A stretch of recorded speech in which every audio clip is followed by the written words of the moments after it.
Inseguranças acadêmicas, esse é o tema do nosso vídeo de hoje. Esse assunto foi uma sugestão de uma seguidora lá do Instagram que comentou comigo que seria muito legal eu trazer isso aqui no canal, porque faz parte da vivência, mas que mesmo assim os criadores de conteúdo dessa área não falam muito disso. Pois bem, hoje vamos falar. A primeira coisa que você precisa saber sobre inseguranças acadêmicas é que todos têm as suas. Ah, Tainara, mas o meu colega não tem. Tem sim, ele simplesmente finge melhor que você. Há uma frase do escritor tcheco Franz Kafka que eu gosto muito, que ela é mais ou menos assim: tive vergonha de mim mesmo quando percebi que a vida é um baile de máscaras e eu participei com a minha própria face. Sabe quando você faz uma pergunta na sala de aula e aí a resposta que o professor te deu era tão óbvia e você se sente meio bobo de ter feito aquela pergunta, envergonhado? Não fique, provavelmente alguém ali estava com a mesma dúvida que você. Só que aquele seu colega preferiu permanecer na ignorância do que se expor. Ou seja, preferiu não fazer a pergunta e continuar com a dúvida, para que os outros não soubessem que ele não havia entendido. E isso é tão triste porque acontece com tanta recorrência. Eu já vi pessoas que deixaram de participar de processos seletivos de mestrado, de doutorado, de concursos, de entrevistas de emprego, em parte porque acharam que não passariam, mas sobretudo por medo do que os outros iriam achar quando soubessem que elas não passaram. Deixa eu contar um segredo para vocês. Esses outros também já fracassaram em algo na vida deles.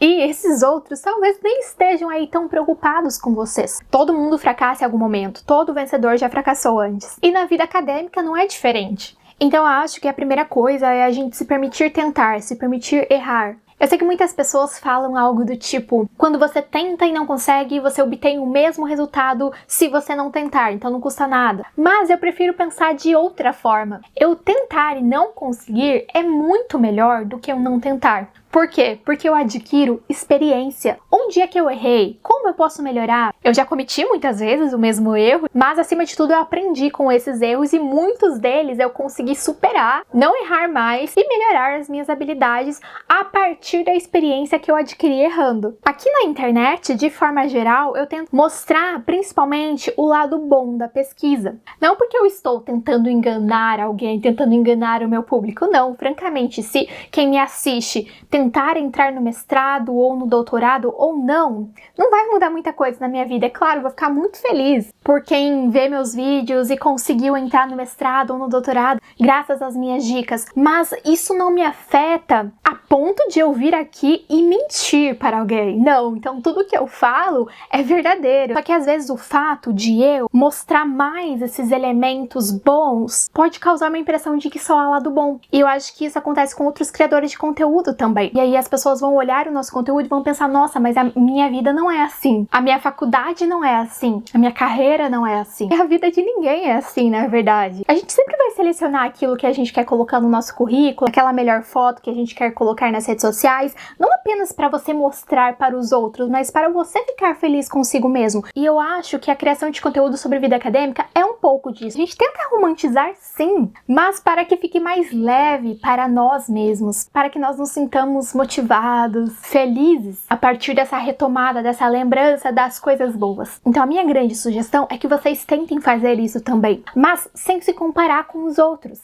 Tentem pensar nas suas vitórias. Se compare consigo mesmo. Quem você era no ano passado? O que você conquistou nesse tempo? Como está indo a sua carreira? Como está indo o seu desenvolvimento de habilidades, de conhecimento? Em vez de ficar pensando: ah, fulano tem a mesma idade que eu e fez tal coisa e eu ainda não fiz. Mas o que você fez agora que o seu eu do passado, de 2 anos atrás, sonhava em fazer? Esse pensamento muda um pouco a nossa mente. Porque nada é perfeito, nenhum trabalho vai ser perfeito. Todos os trabalhos vão ter os seus prós, os seus contras. Hoje em dia, principalmente por causa da internet, às vezes as pessoas têm uma falsa ideia do que é fazer um mestrado, do que é fazer um doutorado. Acham que tudo é como Gilmore Girls, que tudo se resume a um café do Starbucks superfaturado, bibliotecas decoradas, post-its, marcadores de textos, flags e eco bags. E não, primeiramente, eu amo tudo isso. E eu vejo essas coisas como refúgios para tentar tornar a nossa vida, a nossa trajetória mais leve e está tudo bem. Mas também vamos ter prazos apertados. Também vamos ter dias nos quais nós pensamos em desistir, em fazer outra coisa da vida, em nunca mais pisar na faculdade. Tem dias que eu quero sentar e escrever 10 páginas da minha tese. Tem dias que a única coisa que ainda me mantém no doutorado é saber que se eu sair dele, eu vou ter que devolver todas as minhas bolsas que eu já recebi. Quem já foi bolsista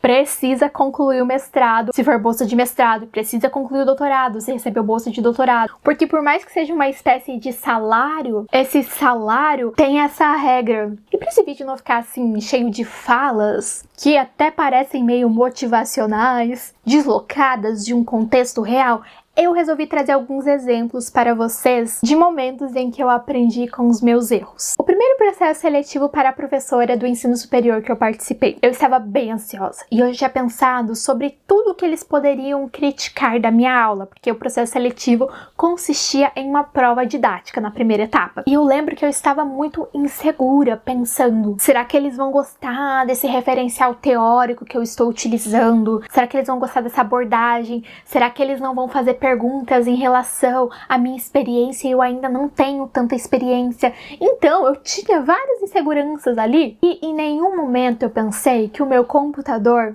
poderia travar. Sim, o meu computador travou no meio da aula, ele demorou 11 minutos para reiniciar, mais ou menos, e eu consegui voltar à sala da reunião em 13 minutos. E o tempo máximo de tolerância para caso a internet caísse, se estava no edital ou algum outro problema técnico, eram 15 minutos, ou seja, foi em cima da hora. Os meus problemas em relação à minha aula não foram aqueles que eu imaginei que eu teria. O que eu aprendi com isso? Todas aquelas minhas inseguranças, elas atrapalharam que eu visse, que eu tivesse um discernimento de outras coisas que pudessem me atrapalhar, como, por exemplo, o meu computador travar e eu não ter um outro computador ali, que eu poderia ter emprestado de alguém, que eu poderia ter usado até mesmo meu celular, deixado preparado ali com link e tudo mais, para o caso de uma emergência. A minha insegurança estava me cegando, eu só estava pensando nela. Então, as nossas inseguranças, obviamente, elas só nos atrapalham, elas nos impedem de ver outras coisas que de fato poderiam ser um problema. Eu já participei de mais ou menos uns 10 processos seletivos para professor do ensino superior, mas eu lembro muito desse, que foi o primeiro. Bom, essas foram algumas reflexões sobre inseguranças na vida acadêmica que eu gostaria de compartilhar com vocês, mas agora eu também gostaria de compartilhar algumas dicas. Duas delas já foram, na verdade. A primeira, que vocês tentem sempre ver o lado positivo das coisas e deem realmente mais valor, mais ênfase, mais atenção para